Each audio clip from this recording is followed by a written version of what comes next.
तो भाई कैसे हैं आप सभी लोग, क्या हाल चाल है? मजे में हो कि नहीं? कमेंट करके जरूर बताना मुझे। और कॉलेज जा रहे हो कि नहीं ये भी मुझे कमेंट करके बता देना। तो देखो भाई, वीडियो मैं बहुत दिन बाद लेकर आ रहा हूँ। इसका रीज़न आप सभी को पता ही है कि इस चैनल पर ऑन डिमांड कंटेंट मिलता है। तो डिमांड नहीं थी इसलिए वीडियो नहीं आ रही थी, बट अब डिमांड आ चुकी है इसलिए मैंने वीडियो की सप्लाई करनी भी स्टार्ट कर दी है। तो देखो, प्रॉब्लम ये है कि जिन जिन स्टूडेंट्स का जो एडमिशन है ना, वो स्पॉट राउंड में हुआ है या फिर लेट हुआ है थोड़ा सा।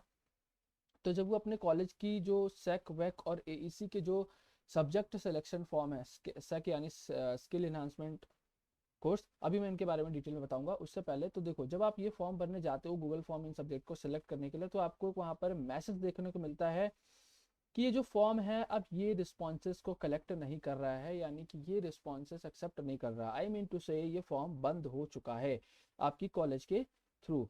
तो भाई ये बंद क्यों हो चुका है, इसका रीज़न क्या था वो तो आपको पता है कि कॉलेज ने अपना टाइम दिया था, उस टाइम के अंदर आप नहीं भरोगे तो ये बंद हो जाएगा। बट आपका क्या कसूर है भाई? आपका तो एडमिशन ही लेट में हुआ है, तो यानी कि आपको तो फॉर्म मिलना चाहिए। तो ऐसे में डाउट उठ के ये आता है कि क्या हमें ये सब्जेक्ट इस सेमेस्टर में मिलेंगे ही नहीं? क्या हम ये सब्जेक्ट इस सेमेस्टर में नहीं पढ़ पाएंगे? तो देखो भाई, ऐसा बिल्कुल भी नहीं है। पहले मैं आपको सब्जेक्ट के बारे में बता देता हूँ एंड देन उसके बाद हम उस चीज़ पर बढ़ेंगे। तो सबसे पहले इसमें वैक है। वैक यानी कि आपका जो वैल्यू एडिशन कोर्स है उसके बारे में है ये। ठीक है। और ये मैंने एक कॉलेज, स्वामी श्रद्धानंद कॉलेज का ये जो मैंने एग्जांपल के लिए उनका ये जो पीडीएफ है, उन्होंने कम से कम इसमें हाँ तो 16 सब्जेक्ट हैं जो उन्होंने ऑफर किए हैं वैक में। तो ये उनके ही फॉर्म है जो बंद हो चुके हैं, और बाकी कॉलेज का मुझे नहीं पता। अगर आपका भी बंद हो चुका है तो आप देख लेना। तो भाई इसमें देखो, इन्होंने कुछ 16 सब्जेक्ट चूज कर रखे हैं। पहला है ये Ayurveda and nutrition, constitution, values and fundamental duties. तो इसी तरीके से आपके यहाँ पर 16 सब्जेक्ट्स हैं जो कि ये सेमेस्टर 1 में ऑफर कर रहे थे। अब जिन बच्चों का पहले एडमिशन हो चुका था, उन्होंने जो जो लेना था, जिसको जो लेना था, उन्होंने वो सब्जेक्ट अब चूज कर लिए हैं। अब आपकी बारी है कि आपको कैसे इसमें से मिलेगा। तो भाई देखो, अगर आपका कॉलेज चाहे तो आपके लिए दोबारा से वो चीज़ें ओपन कर सकता है, मतलब वो फॉर्म आपके लिए दोबारा से ओपन कर देगा कि आप चूज कर लो दोबारा जाके। अदरवाइज होगा क्या कि इन सब्जेक्ट में से जो स्टूडेंट ने सबसे ज़्यादा चूज कर रखा होगा वो आपको दे दिया जाएगा, या फिर जिन्होंने कम चूज किया होगा वो सब्जेक्ट आपको दे दिया जाएगा, ताकि टीचर के ऊपर बर्डन ना पड़े। तो दोनों पॉसिबिलिटी हो सकती है, मतलब तीनों पॉसिबिलिटी हो सकती है। पहली ये कि आपको हो सकता है कि फॉर्म खोल दिया जाए। दूसरी पॉसिबिलिटी ये हो सकती है कि आपको वो सब्जेक्ट ऑफर कर दिए जाएं जो कि ज़्यादा स्टूडेंट ने चूज कर रखा है। तीसरा ये हो सकता है कि आपको कम स्टूडेंट ने जो सब्जेक्ट को चूज कर रखा है वो मिल जाए। तो ये हो गया वैक का, और वैक के बारे में मैंने आपको बता दिया। अब बारी है सैक के बारे में जानने की। तो भाई देखो, सैक में भी कुछ इसी तरीके से इन्होंने अपने कुछ यहाँ पर हाँ, इसमें भी 16 ही पेज, इसमें 16 सब्जेक्ट हैं जो उन्होंने चूज कर रखे हैं। एडवांस स्प्रेडशीट टूल और बेसिक आईटी टूल, इसका ये बेसिकली जो फुल फॉर्म है वो है स्किल इन्हांसमेंट कोर्स, इसमें सेक है। ठीक है, इसका शॉर्ट फॉर्म है सेक। तो ये भी आप इनमें से भी कोई ना कोई आपको एक सिलेक्ट करने का मौका मिलेगा अगर वो फॉर्म खुल गया तो। और उसके बाद आता है आपका जीई।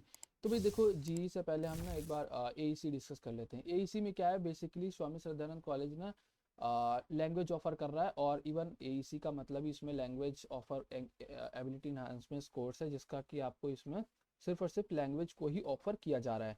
ठीक है, तो मे भी आपके पास हिंदी हो सकता है, इंग्लिश हो सकता है, और अदर लैंग्वेज हो सकती है, जिसमें कि अदर लैंग्वेज का मतलब रीजनल लैंग्वेज हो सकती है, गुजराती हो सकती है, मलयालम हो सकती है, तमिल हो सकती है, ईटीसी कुछ भी हो सकता है भाई। देखो ठीक है ना, जितनी भी रीजनल लैंग्वेज है जो इस एईसी के डॉक्यूमेंट में मेंशन है। डॉक्यूमेंट मैंने पहले ही आपको एक वीडियो में प्रोवाइड करा दिया था सारे सब्जेक्ट का। देख लेना जाके, चैनल पर वो वीडियो मिल जाएगी, अदरवाइज डिस्क्रिप्शन में मैं भी पिन कर दूंगा। तो ये सारे सब्जेक्ट्स हैं जो आपको ऑफर करे जा सकते हैं इन सब के थ्रू। और अब लास्ट वाला हमारा बचा है जीई। तो भाई देखो, जीई में क्या होता है कि आपको जो आपका मेन कोर्स है, ठीक है, जो आपको डीएससी दे रखा है, डिसिप्लिन स्पेसिफिक कोर्स, यानी कि जो आपके 3 मेन सब्जेक्ट्स होते हैं, उनके अलावा आपको दूसरे जो डिपार्टमेंट्स हैं उनके भी आपको सब्जेक्ट ऑफर करे जाते हैं पढ़ने के लिए न्यू एजुकेशन पॉलिसी के तहत। लेट सपोज आप कॉमर्स स्ट्रीम के हैं तो हो सकता है आपको हिस्ट्री दे दिया जाए, इंग्लिश दे दिया जाए, या फिर जियोग्राफी वगैरह दे दिया जाए। और अगर आप आर्ट्स के स्टूडेंट हैं और आपकी फिजिक्स में इंटरेस्ट है तो हो सकता है आपको फिजिक्स वगैरह दे दिया जाए, या कुछ भी, मतलब आपके डिपार्टमेंट के अलावा जो सब्जेक्ट है वो आपको ऑफर करी जा सकते हैं जीई में। तो ये चारों सब्जेक्ट के बारे में मैंने आपको बता दिया, और ये आपको किस तरीके से आपका कॉलेज ऑफर करेगा ये भी मैंने आपको बता दिया है। अब आपका काम क्या है, कभी आपके जो कॉलेज के ऑफिशियल्स हैं उनसे जाके संपर्क करो, उनसे जाके पूछो कि भाई ये क्या होने वाला है, किस तरीके से दोगे हमें सब्जेक्ट, नहीं दोगे तो भी बताओ, दोगे तो बताओ, किस तरीके से दोगे तो भी बताओ। इसमें ज़्यादा आपको चिंता करने वाली बात नहीं है, आपको मिलेगा ही मिलेगा। और जैसा कि आप सबको पता ही है कि भाई जो मिड ऑफ फैब है उसमें से हमारे फर्स्ट सेमेस्टर के पेपर भी स्टार्ट होने वाले हैं। तो इसी तरीके से आपका भी कोई और डाउट है तो आप मुझे कमेंट करके बता सकते हो, और उस पर भी वीडियो बहुत जल्द आ जाएगी। तो टेंशन लेने वाली बात नहीं है, आपको ऑफर हो जाएगा। आप अपने डिटेल में अगर इन्फॉर्मेशन चाहिए तो आप अपने कॉलेज की जो ऑफिशियल से उन्हें कनेक्ट कर सकते हो, उनसे पूछ सकते हो। अदरवाइज आपको सब्जेक्ट तो मिलेगा ही मिलेगा। जो 3 मैंने स्टेप बताए थे, मतलब जो मैंने 3 अल्टरनेटिव्स बताए थे, उन्हीं में से किसी एक तरीके से आपको आपका सब्जेक्ट ऑफर कर दिया जाएगा। Thank you so much.